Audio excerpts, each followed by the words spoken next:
وَلَقَدْ يَسَّرْنَا الْقُرْآنَ لِلذِّكْرِ فَهَلْ مِن مُّدَّكِرٍ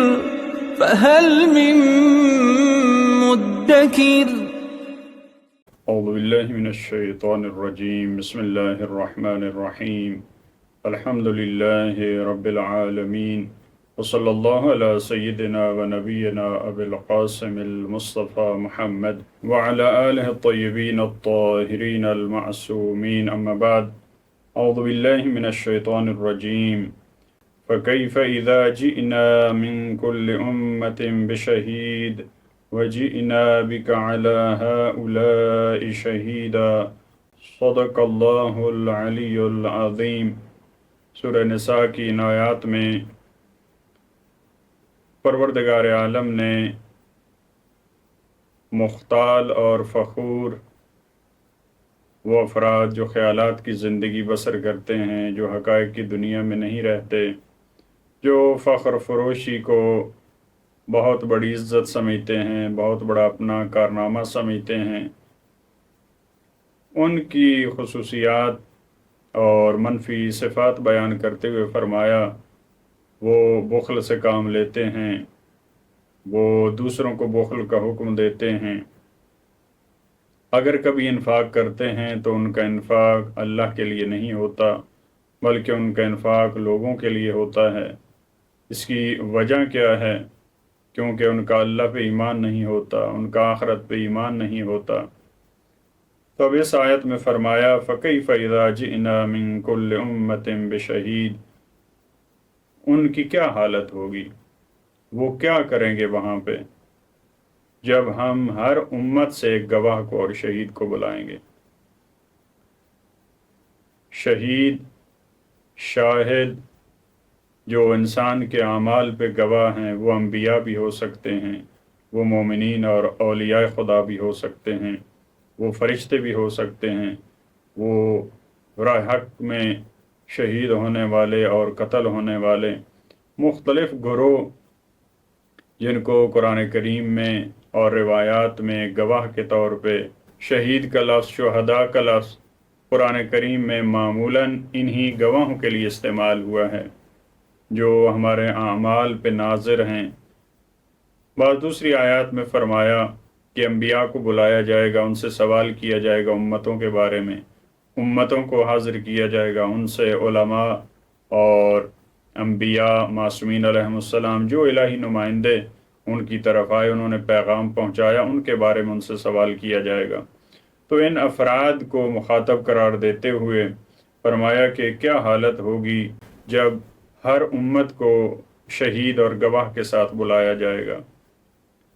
وَجِئْنَا بِكَ عَلَى هَؤُلَاءِ شَهِيدًا، اور ختمی مرتبت کو مخاطب قرار دیتے ہوئے فرمایا ان تمام شہداء، ان تمام گواہوں پہ آپ کو گواہ کے طور پہ پیش کیا جائے گا، آپ کو لایا جائے گا۔ ساری امتوں پہ ان کے انبیاء گواہ ہیں، اور ان تمام گواہوں پر جو بڑے گواہ ہیں وہ ختمی مرتبت کی ذات ہیں۔ تو وہاں پہ جب گواہی کے لیے بلایا جائے گا تو یہ انسان وہاں پہ کیا کریں گے؟ یعنی ان کو اس طرف متوجہ کیا جا رہا ہے کہ اگر تمہارا انفاق، اگر تمہارے دوسرے کام وہ خدا کی مرضی کے خلاف ہیں اور تم یہاں یہ سمجھ رہے ہو کہ لوگ دیکھیں، خدا نہیں دیکھ رہا، اسی وجہ سے تم کوشش کر رہے ہو کہ تمہارے اعمال کو لوگ دیکھیں، تو فرمایا یہ افراد وہاں پہ کیا کریں گے؟ وہاں پہ جب انبیاء علیہ السلام کو بلایا جائے گا، جب ان کی گواہی مانگی جائے گی تو تمہارے اعمال کا وہاں پہ کیا بنے گا؟ لہٰذا تمہیں خدا کے لیے اعمال کو انجام دینا ہے، تمہیں اس طریقے سے انجام دینا ہے کہ انبیاء علیہ السلام اس کی شہادت دیں۔ اس کے بعد والی آیت میں فرمایا یومئذ یود الذین کفروا وعصوا الرسول لو تسوی بہم الارض ولا یکتمون اللہ حدیثا۔ فرمایا اس دن یہی لوگ جنہوں نے کفر اختیار کیا، جو اللہ پہ ایمان نہیں رکھتے، جو آخرت پہ ایمان نہیں رکھتے، یہ تمنا کریں گے، یہ کہیں گے اے کاش، کس چیز پہ؟ وَعَصَوُا الرَّسُولَ، دو گروہوں کا یہاں پہ تذکرہ ہے. ایک کافر وہ تمنا کریں گے، ایک وہ افراد جنہوں نے رسول اللہ کی نافرمانی کی. رسول اللہ کی نافرمانی کو پروردگار عالم نے کفر سے الگ اس کا ذکر کیا ہے، اور یہ ظاہر سی بات ہے، یہ شریعت کا انکار نہیں ہے. یہ شریعت کے قوانین پہ عمل نہ کرنا، یہ وہ معصیت نہیں ہے. اگر کوئی نماز کا انکار کرتا ہے، اگر کوئی روزے کا انکار کرتا ہے، تو وہ رسول اللہ کی نافرمانی نہیں ہے، وہ تو خدا کی نافرمانی ہے، وہ تو کفر ہے جو شریعت کا انکار ہے. رسول اللہ کی معصیت کا مرحلہ کہاں پہ ہے؟ رسول اللہ ایک رسول ہونے کے عنوان سے، اپنی ولایت کے عنوان سے جب ایک حکم دیتے ہیں کہ مومنین کو یہ کام انجام دینا، مسلمانوں کو یہ کام انجام دینا، تو وہاں پہ اگر مسلمان یا کوئی فرد اگر معصیت کرتا ہے، نافرمانی کرتا ہے، کہتا ہے یہ تو رسول اللہ نے کہا ہے. لہٰذا ہمارے ہاں یہ بالکل فرق نہیں ہے.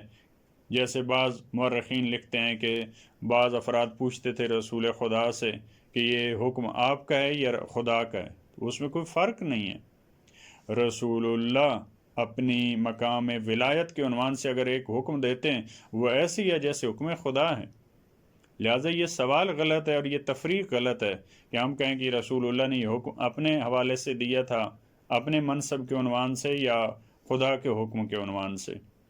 اسی وجہ سے آپ دیکھتے ہیں کہ وہاں پہ غدیر خم کے مقام پہ جو بعض مورخین نے لکھا کہ ایک فرد نے جب ولایت امیر المومنین کا ختمی مرتبہ نے اعلان کیا تو کہا کہ یہ آپ کی طرف سے یہ خدا نے یہ حکم دیا. اس میں کوئی فرق نہیں ہے.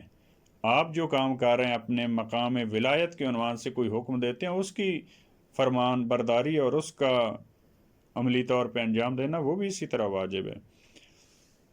وہ افراد جنہوں نے کفر اختیار کیا، جنہوں نے رسول اللہ کی نافرمانی کی، یہ اس دن کیا تمنا کریں گے؟ کہیں گے اے کاش لو تصوی بہم الارض، کہ اے کاش زمین ان پہ مساوی کر دی جاتی. تصوی برابر ہو جانا، مساوی ہو جانا، زمین ان پہ برابر کر دی جاتی، یعنی وہ ختم ہو جاتے، وہ مٹ جاتے، نابود ہو جاتے، وہ زمین میں دھنس جاتے. جیسے بعض دفعہ انسان یہ تمنا کرتا ہے کاش اس کو زمین نگل جاتی اور اس کو یہ چیز نہ دیکھنی پڑتی، تو اس دن وہاں پہ یہ تمنا کریں گے. وَلَا يَكْتُمُونَ اللَّهَ حَدِيثًا، اور وہ اللہ سے وہاں پہ کوئی بات نہیں چھپا سکیں گے. یہاں پہ وہ کوشش کرتے ہیں کہ کتمان کریں، یہاں پہ حقائق کو چھپاتے ہیں، اور کافر کا بھی ایک مطلب یہی ہے کہ وہ حقائق کو چھپاتا ہے، حقائق پہ پردہ ڈالتا ہے. یہاں پہ وہ چھپانے کی کوشش کرتے ہیں، لیکن قیامت میں وہ نہیں چھپا سکتے. اگرچہ یہاں بھی اپنے خیال اور وہم کے مطابق وہ چھپا رہے ہوتے ہیں حقائق کو، لیکن پروردگار عالم کو اس کا علم ہوتا ہے. وہاں ذرہ برابر کسی چیز کو، کسی کام کو پروردگار عالم سے وہ نہیں چھپا سکیں گے. دعا ہے پروردگار عالم سے کہ خدا ہمیں ان کاموں سے بچنے کی توفیق دے جو یہ گروہ، جو مختال، جو فخور، جو ریاکاری کا انفاق کرنے والا اور جو رسول اللہ کی معصیت کرنے والا گروہ ہے، پروردگار ہمیں اس سے بچنے کی اور اللہ کے فرامین، رسول اللہ کے فرامین، ان کے اقوال کے سامنے جھکنے کی توفیق عطا فرمائے. اللہم صل علی محمد و آل محمد.